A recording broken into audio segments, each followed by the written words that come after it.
Hello and welcome to Rewatch. I am Seth Scruggs. And I'm Zach Vaughn. And this is a show about movies we love and movies we haven't seen yet. And this week, we are talking about anime. Zach, as the anime side of this podcast, before we get into the movies, I want to know, are you a subbed or dubbed guy? Most of the anime that I've watched has been subbed, but I do prefer dubbed because I can enjoy it more. I can take it in more. I can absorb it more than subbed. And both of these I watched dubbed, but that was mostly because of just the access, the versions I had access to. Yeah, I think voice actors are talented, and so I don't think that it's a detriment to the craft to watch it dubbed. Okay. And I don't think you necessarily lose anything from watching it dubbed. But also, if you don't speak the language, you're not... Either way, you're watching it through a filter. Yeah.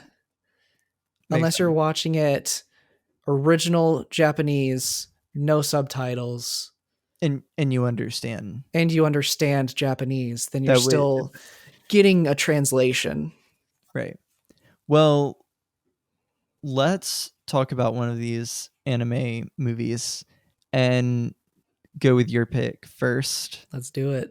And you picked Akira? I picked Akira. Akira.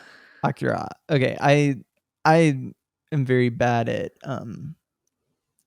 when I move my mouth to make sounds come out of it. Words. I'm bad at speaking, Zach. So tell me about this movie. So Akira came out in 1988. It was kind of the anime movie that sparked the US craze for anime. It was hand drawn, which both of these movies were hand drawn, which I could go on and on about hand drawn movies. It just blows my mind. The director was Katsushiro Otomo, and they did a couple other movies. I think they did a lot of anime series. Yeah, he created the manga as well. Okay. For this. And so originally he created the manga, and then it was like it was kind of surprising that they were making the movie out of it, because he had kind of always talked about not really wanting to do that. Mm-hmm. But ultimately obviously they did. One way I like to and have frequently described this movie is the most anime movie to ever anime. So is that because of the way that it ends? Because of the just what about it? Because to me, a lot of the, and maybe this is because I don't have, so you have watched several anime series. Yes. I have watched now 3 anime movies, and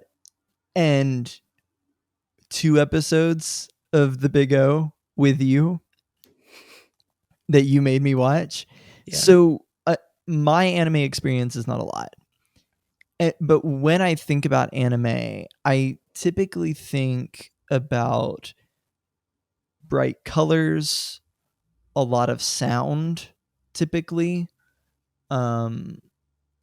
fast talking, fast moving stuff. And this movie is not that at all. In fact, in a lot of ways, it's the opposite. There's a lot of quiet. There's a lot of space. It's kind of slow moving. So when you think about like what makes an anime movie, why is this like the most anime movie? So I actually haven't seen that many anime movies. I think I've probably seen probably 3, but a different third one. Um, so when I say this is the most anime movie to ever anime, I'm really comparing it to series, and how a lot of them have like normal ish times where it's just kind of going slowly, and then all of a sudden you have this amoeba out of nowhere that's absorbing things. It's just the the stark contrast from like this is a slow moving story to instantly everything's crazy and it's just way over the top and just so much is happening. That's more why I say that. And because you've got military stuff. That's in a lot of anime. You've got supernatural abilities that are in a lot of anime. You've got this weird, crazy monster, ghosts, kind of futuristic. Uh, there are a lot of different aspects of different anime series that it combines, not combines because it existed before a lot of them. Uh, that like there are a lot of anime tropes that are in it.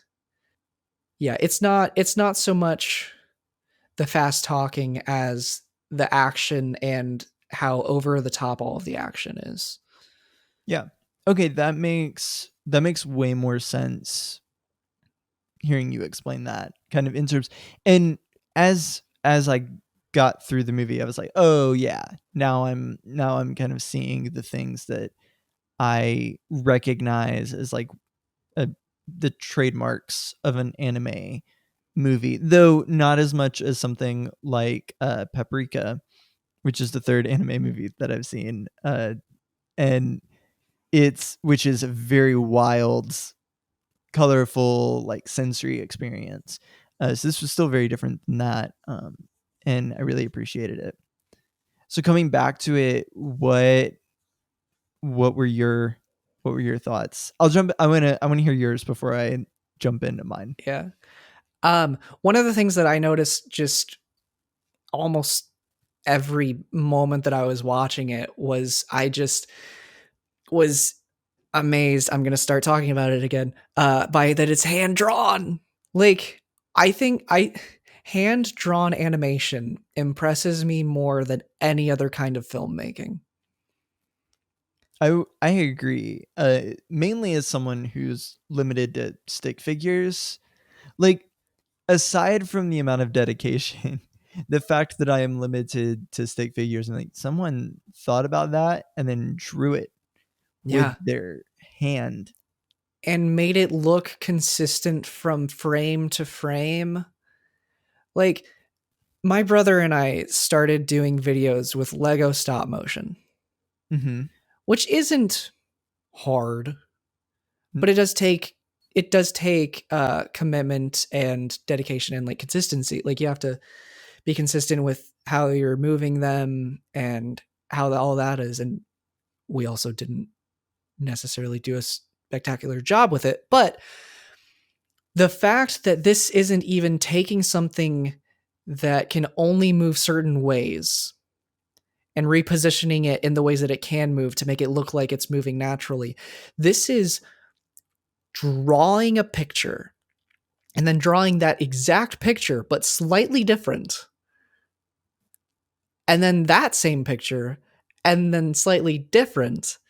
It just blows my mind that like people have the artistic talent to do that. Maybe it's partly because I am a terrible artist. Like draw I cannot draw like you, stick figures.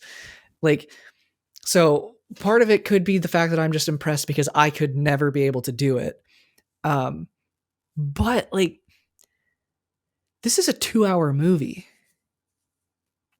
where a lot happens and not just like narratively or dramatically, like A lot is visually. happening on camera. I saw a thing. I think they created 300 new colors. Like in not like, ooh, we invented this color, but like in like they created like in the medium colors that they needed to use. They created 300 200 or 300 colors that did not exist in this medium for this movie. And the thing I read said that a lot of that was because most of it takes place at night, and so there's a whole lot more shades there than during the day. Which again, the commitment is impressive. Sorry, that's only part of what I noticed about this movie. I noticed, well, I mean, for one, I was able to see things leading up in Akira and stuff like that. Um, I paid more attention to that. I noticed one thing I noticed was that there's a police officer in it who they call an old man, and he says, "I'm only 25," and that cut a little deep to me because I'm just a little under 25. Uh, but yeah, I think the scale of everything that happens is what jumped out to me the most, and that's slightly going back to the hand drawn animation, but not just because of the hand drawn animation, but like it goes from just this big world, but not much is happening, to, oh, now we have this thing introduced into the world, and then not much is happening, and then this shifts, and all of a sudden a lot's happening,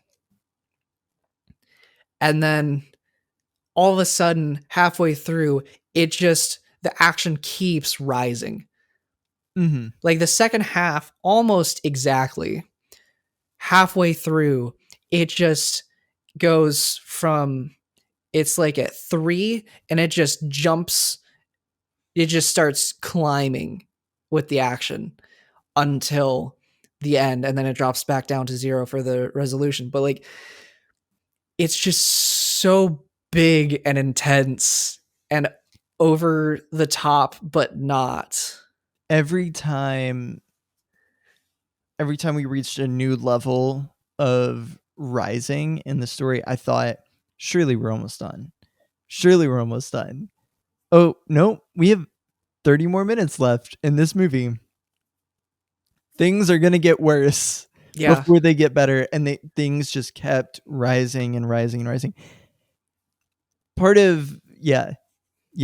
Part of the thing that I would say I didn't necessarily love as much about it, but man, talk about commitment. It's a ride. It's a ride. I don't know if we said exactly what this story is about, but essentially it's a young man uh, developing these supernatural telekinetic abilities, and ultimately the powers are going to destroy him. But he's kind of searching for this figure named Akira, that's in kind of been implanted in his head as like this messianic figure. But ultimately the power is growing inside of him and it's destroying him, is the easiest way to describe this movie. Yeah. Anything else that you wanted to add to that? Uh, Do you feel like you enjoyed it as a movie more on this go around? I think I enjoyed it more last time. Okay. Because last time, as everything happened, I was like, whoa, kind of like you. Whoa, this is crazy. I guess it's almost over. Not like hoping for it to be almost over, but like, Right. whoa, wow, this is crazy. And then it just got crazier and crazier and crazier. And at the end, I was like, that was ridiculous. And then this time I knew the big thing at the end. So I was like, that wasn't as much of a surprise. Um, yeah, most of what I was drawn to this time was just whenever there was something huge, I was like, this is hand drawn. more of an appreciation of the craft jumping Mhm. into it this time than Yeah. the story itself. Yeah. Um so I'll jump into my thoughts. And Yeah, I I am excited to hear the minimal anime experienced person's thoughts. I don't know that you are. I I think that there's an anime gene or something, and you have to be built a certain way in order to actually enjoy anime, That's fair. because I just don't. I just don't. Like, I you have tried to show me shows, other people have tried to show me shows, and they're like, "Man, this one's different." It's the first thing everyone leads with. It's not like every other anime. This one's different. And it never is. It never is. Now, Spirited Away, which we're going to talk about, I think does fall a little bit into a different category, um, for some reasons that we'll get into when we talk about that. But all of the like manga based anime that I have seen, everyone tells me this one's different. This one's different. Don't, this one's going to be different. I know that you said you didn't like it. It's like the people who try to get me to play D&D. No, no, no, no, no. You just had a bad DM. You just had a bad DM. No, I had a good one. I didn't enjoy the game. No, it's not that I watched a bad anime. I just don't enjoy the genre. All that to say, I thought Akira was fine. I I agree with you. Like, I think that the hand drawn animation is really cool. The character design is really good in this movie. But like story wise, I didn't connect with the story. I think the stories are like, these stories are structured a little bit differently, in that a lot of anime tends to, at least in my experience, a lot of this kind of anime tends to be about that spectacle that comes at the end, rather than on the like character that's carrying you through that. And so we got more as we went along of the main characters, but we didn't start by getting to know the main characters. It just kind of throws you in the middle of the thing, and it's like, oh yeah, this is your guy, and now all of this weird crap is happening to him. And then you kind of get to know him. So like, for instance, in this movie, at the towards the end, we get this like flashback of the main character, and we get some of his growing up. In like an American version of this movie, we get that story at the beginning, not at the end. And then we're connected to our character earlier on. And so I feel like it's just like a thing about the structure of anime, and how a lot of anime stories are structured, that we're going to get spectacle first, and then we kind of pick up the character stuff as we go along, rather than the other way around, which is how I'm used to watching movies. And maybe that's an American Western thing, but it's also, I prefer to watch movies, which may be an American Western thing.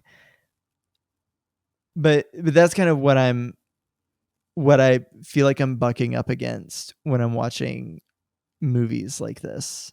One thing one thing I definitely noticed was kind of a lack of direction with the main characters. Mm-hmm. Because it starts like, oh yeah, Kaneda is our main character. He's the first one you see. He's in charge. He's making the Pretty much, yeah, yeah. decisions. And Tetsuo seems to be like his sidekick, which Right. in that universe I think is a very fair description of those two characters. Um, but then all of the exciting things happen to Tetsuo. Well, and early on you get Kai, right? Is that her name? Kai? K. Kai. You get Kay in this, um, as like this mysterious figure in the crowd watching this stuff go down. And so I immediately latched onto her and thought that she was going to be kind of our main character. So it it all like keeps changing for at least from my perspective at the beginning there. Yeah. And then there's not a whole lot of, I mean, there's not a, I think Kay probably goes through the most character change. Like not change, because that would obviously be Tetsuo. But like the most noticeable, her character was here, now her character is here. Well, I don't know. I think that I would put that on Canada. Really? Because he kind of goes from like, because he's going through this change of realizing like, because a lot of it deals with his relationship to Tetsuo. Mm-hmm. And so it's him. I felt that it was a lot about him coming to grips with how their relationship had affected Tetsuo and how he had acted in their relationship, and then ultimately coming to grips with that in the end. Yeah, I can see that. That was how I took a lot of his action at the end, trying to save Tetsuo, because so much early on dealt of Tetsuo's anger and frustration was geared toward Canada about how he was he didn't have to protect him. He didn't have to, he felt like he was being overbearing as like this, large and in charge guy. And so that was how I took that story. I can see that. One thing that frustrates me is it feels like Tetsuo should have had more subtext. I don't know. So more subtext, more opportunities for subtext, instead of going from, ooh, I'm the sidekick who's not content that I'm just the sidekick, to, oh, all of a sudden I have all of this power. And I guess there's a few moments, but it's not really moments of meaning. It's just moments of, oh, it's more like downtime moments during the transition before he gets his power. And that would be something I would probably say that I took issue with generally with this film, is it felt like there were a lot of narrative threads just kind of left that didn't get fleshed out completely. So there's this thread about this under the radar government resistance thing that feels like it's kind of picked up and then just dropped again. And so we kind of get like, oh, this person's involved in this thing. Nope, never mind, moving on. There's a bit about like this messianic cult that's worshiping Akira, and and I was fascinated with that because it kind of shows up and then it just kind of disappears again. And it's not really clear, like, what were their expectations? How did they respond to this? And it felt like that was kind of picked up and dropped. And same thing kind of with what you're saying about the subtext, where it's like, oh, there's a little bit of it. There's a little bit of it, but you never really get into what's going on.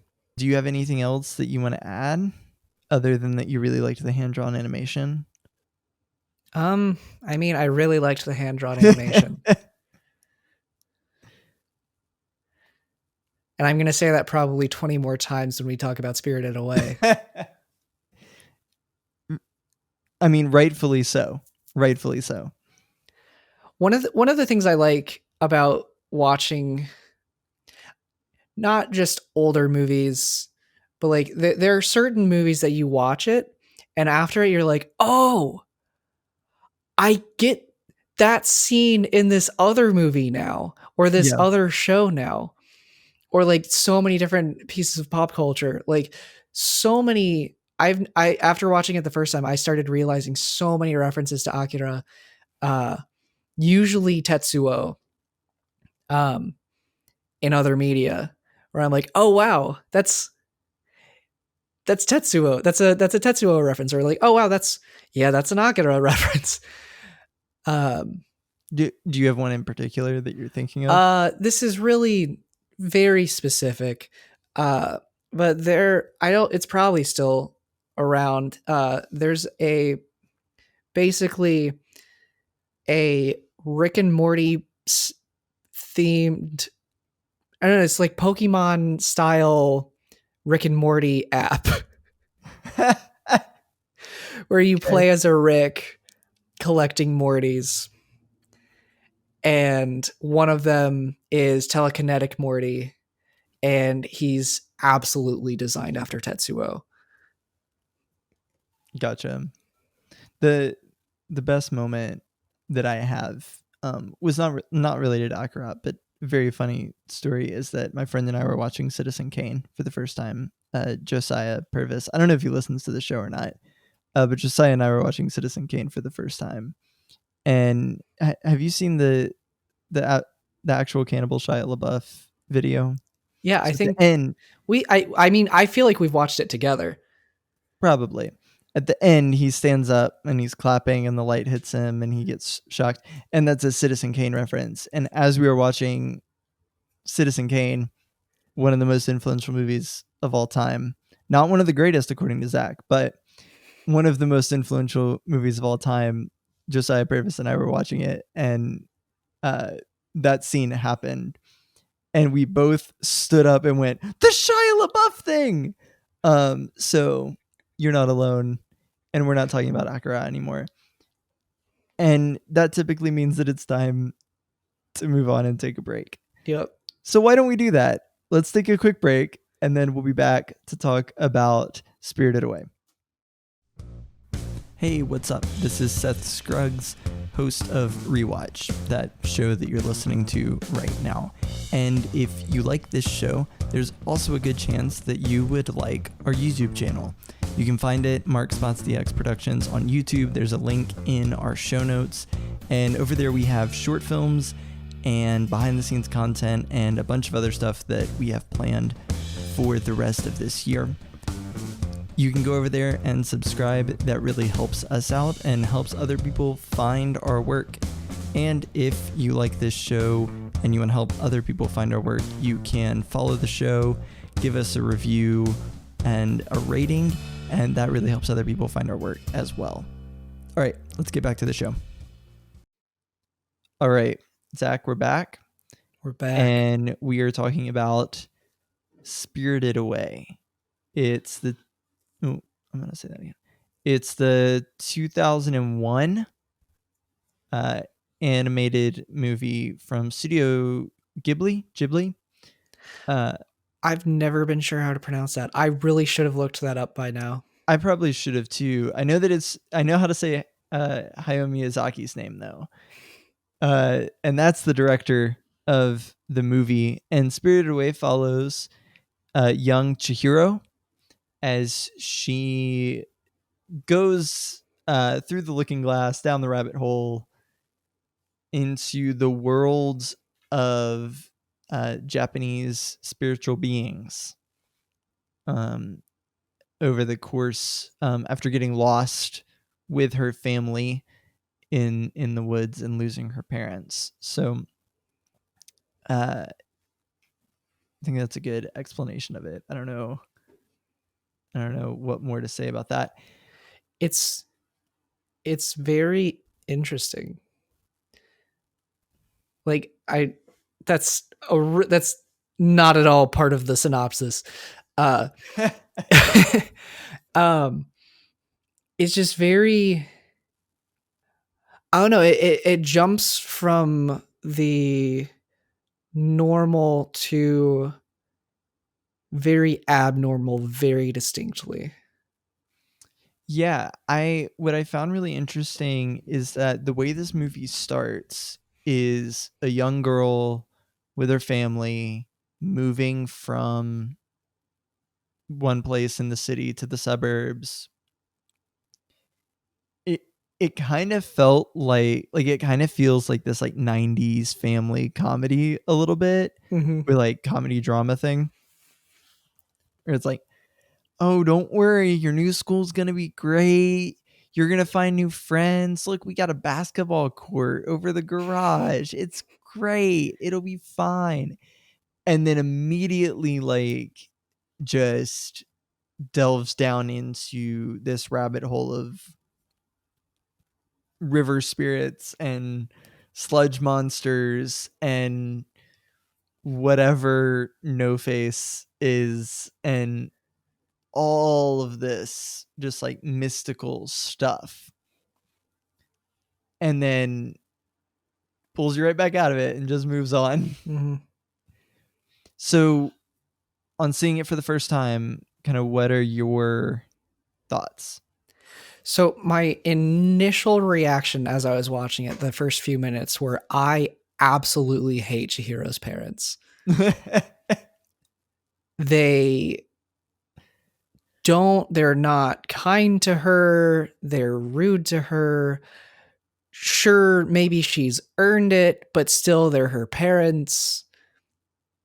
And then eventually I think I texted you shortly after that making the specific claim that I believe that she was unplanned, because the parents seem very much to be in their own world and she's there.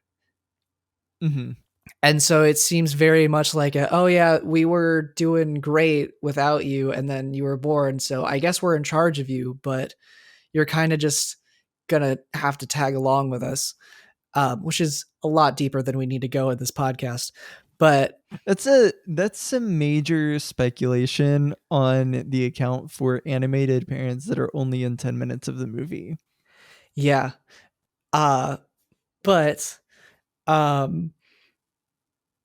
yeah, I thought it was not first of all, because I think I've already said first of all. One of the things I noticed while I was watching it was I was like, she's dead. When like as like early on, I was like, she's dead. And I thought it was going to be a thing where she was already like she had died earlier and her parents weren't going to. Like before her parents turned into pigs, I thought she was dead and was going to have to find a way to have her spirit be with her parents, which is similar to a script that I wrote. But that's not how it goes. And I want to point out that you texted me, I already hate Chihiro's parents. And I wasn't able to respond at the time. And my first thought was, give it 5 minutes because they're going to turn into pigs and you're not going to see them for the rest of the movie. And then you followed it up 5 minutes later with, well, that took a turn. It was in other ways of like if Akira is the biggest actioniest absurdist anime, then this is on the other side with the spiritual absurdism and over the top, because you've got this girl who's just exploring this area and then all of a sudden she's a spirit and all of a sudden she's in this new world and having to do all these things with these crazy new rules. And you've got spirits that are good, but people don't like them because they're stinky. And then they're not stinky anymore and they pay a lot of money. And then you have this other thing that starts out as like, okay, that guy's probably a demon. And then he isn't. And then he kind of is. And then is he at the end? Are you referring to No Face? No Face, yeah. Yeah. Like at first I thought No Face was like security. Yeah. Like I thought, oh, this is one of the like demons or spirits or whatever that's guarding, like that's in charge of this place, and he's going to be like, ooh, like I thought he was the key antagonist at first. And in a way he is, but also Yeah. like he isn't, but Right. also kind of is. Yeah.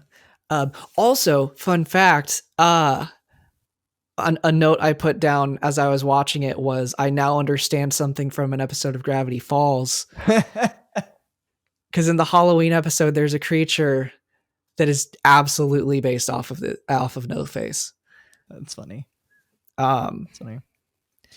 But yeah, I guess what, as I was watching it, my main thought was how I mean, other than, man, all that hand drawn animation, um, was trying to figure out how, I don't know, trying to figure out if I guess if I liked how Chihiro was growing. Mm-hmm. Like not like, ooh, I approve of it, but like the way in which she grew. Yeah. What did you determine? I think I liked it because at the end, they had that little thing where she's supposed to pick between, like, she's supposed to pick out her parents out of all the pigs, and her parents aren't there, and she says they're not there. But overall, I don't know.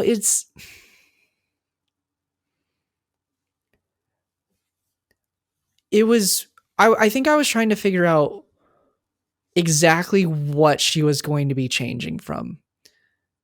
Like, is she self-centered? Is she fearful? Is she self-centered because she's fearful? And I think it was probably that last one where she focuses a lot on herself because she's so afraid of everything. And as she goes, she learns to focus on others, and in doing so, not be afraid. Which I liked that. I think I did end up liking her growth in that aspect. Yeah, in many ways, I mean, it feels, I think one of the reasons that this movie stands apart from me, or stands apart for me from other anime movies, is that a lot of it is about the internal character growth. And there are these like crazy monsters and set pieces and things, but it doesn't feel like we're moving from set piece to set piece and trying to get to that bigger action thing. It feels much more like we're following Chihiro on this journey of, overcoming your fear and learning to be okay in a new place and growing up. And I think it feels more like a Disney movie than it does Akira. Like it Well, doesn't. there are a lot of things that make it more of a Disney movie than Akira. Well, there are, but I think that thematically, the way that it's tackling the themes that it's trying to tackle, and the way that it gives us the lens of this 10-year-old girl, elevates it in a different way. I think one of the things that was confusing to me was the bit where, not the bit, but the point where No Face shows their true colors, I guess. Mm-hmm. Because that felt very different from the message of the rest of it. Like, not contrary to the message of it, but because it seemed like it was, oh, this is about this girl learning to focus on others to overcome her fear, because by thinking about others, you're not thinking about yourself. And then all of a sudden it was like, ooh, this is about greed. Mm-hmm.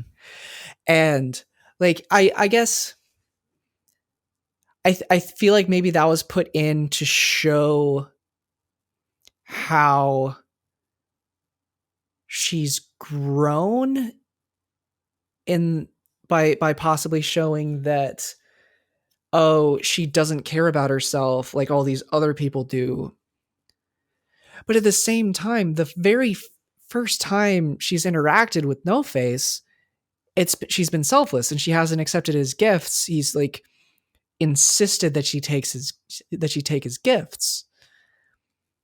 And so it felt like they were trying to throw in a lesson that she didn't need to learn, and it felt odd that it was a lesson everybody else there needed to learn.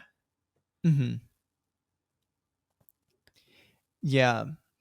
Well, and I think that you get that a little bit you do get a little bit of that greed lesson at the beginning with the parents, because they're greedy, eating up this food that isn't theirs, and then they get turned into pigs. A very literal, very literal turn. Yeah, they get turned into actual pigs. Literal pigs. But I mean, I think I agree with you in that sense. I think what it felt like to me was that they were trying to hit on much more about like what it means to like be human, in that sense, that like the human is the one, like, to truly be a human and part of society, you aren't greedy, and that's what separates us from these kind of Animals. animal spirit, not obviously if it's spirit, it's not carnal, but I think that's the best kind of word that I can go with there, that kind of pushes you toward that. It's a much more philosophical take on the world than the previous film, and how they're viewing what's going on. And it feels a lot at times like it's like, what do you need to learn as you grow up? What do you have to learn? What you need to learn, not to be greedy and not to be selfish. You need to learn to overcome your fears, and that getting out of your your comfort zone is a good thing. Um, you also apparently need to learn to protect the environment. That's another theme of this movie that's like really weird, just kind of like in there at times. But yeah.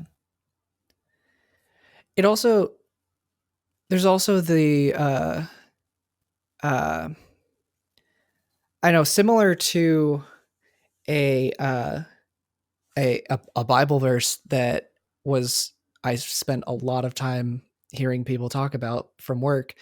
Uh the bird of the oh shoot, what is it? Romans. I can't think of the reference right now, but it's uh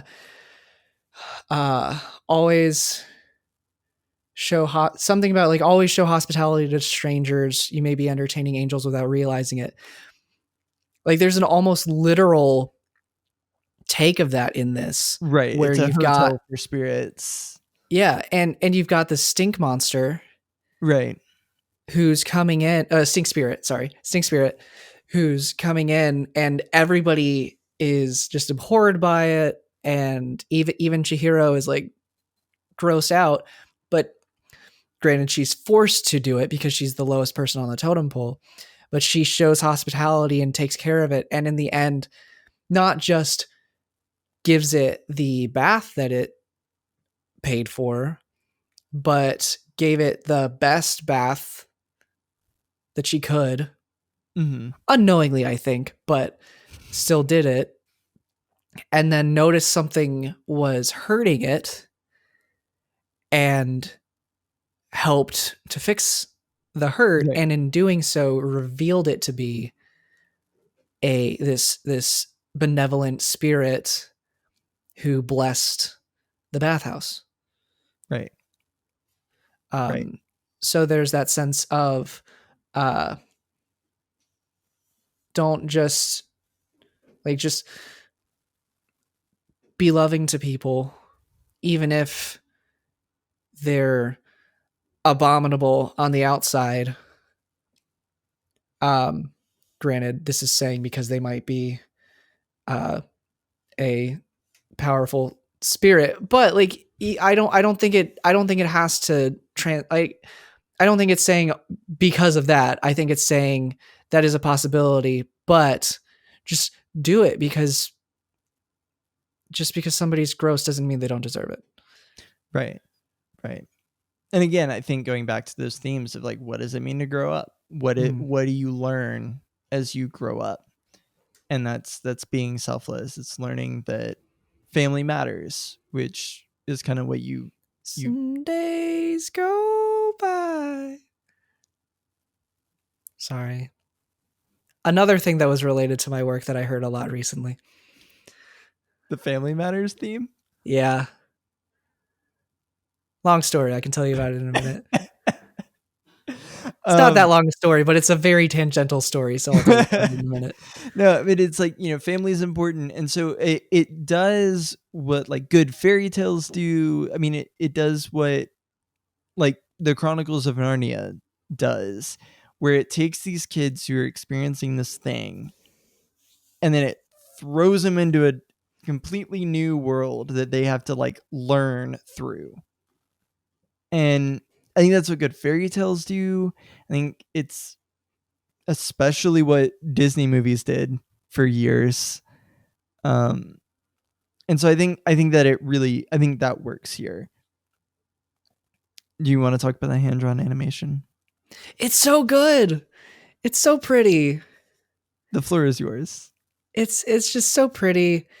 And how about those rain shots though? The rain, it's so pretty. Falling. As I was watching this, because I watched Spirited Away first of these two, and as I thought this is the perfect movie for somebody who's not that great at drawing to do, because it's like 4 human faces. Like, not so much bad at drawing, but like bad at drawing humans. Because it's like, look, all you got to do is draw 4 humans. Everybody else at least doesn't completely look human. It's a whole lot of blobs and radish spirits. And yeah. So there's a whole lot of grace if you can't draw humans. But yeah, it's just so pretty. And like movement in hand-drawn animation, not even just consistency between like slight movement, like fluid movement is so beautiful when done so well, like it did in this and Akira. I think the thing that jumped out to me most about the animation was watching the dragon, her best friend, the dragon, because when he was the dragon, he was flying, it was also flowy and spirally and just fluid, and it was so smooth. I think that this movie also had better composition than Akira did. There were some shots in that just felt very muddy and cluttered, and absolutely nothing in Spirited Away. Even the like cluttered shots where you're supposed to have all these people and figures in the frame, it never feels like it's too. And I think that's another thing that a lot of typical anime, another thing that I don't like as much, is that a lot of times the frame can feel very cluttered and it doesn't have as clear like a line of focus. Not always, but in a lot of my experience, it feels like there's in that sense of what we were talking about earlier, where there's like a lot going on and it's about the spectacle and it's about the bigness of it all. Mm-hmm. A lot of times in that bigness, I feel like I lose I feel like it loses the focus of composition and framing things in the frame to draw the eye to a certain place. And it never, like, Spirited Away never feels like that. Even in the shots that are not, minimally composed, there's lots of stuff in the frame. I felt like I always knew where my eye was supposed to land and what they were trying to get me to look at and understand in any given shot, versus just like pure chaos trying to figure out what's going on. And I think I wouldn't say that Spirited Away is necessarily one of my favorite movies of all time.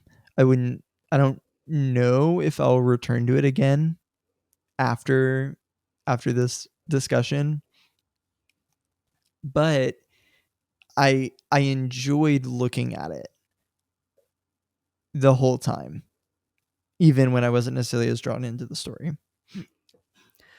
A lot of more modern and general studio Ghibli or Ghibli, though the animation is so beautiful, and even in general, pretty much now for more modern anime isn't, in my opinion, as cluttered.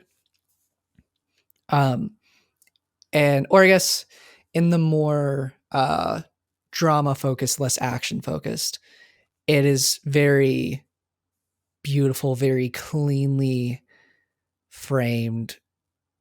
Yeah, and this was 2001. Yes, this is 2001. So this was at the beginning of, like, this was helping pioneer that style, I think.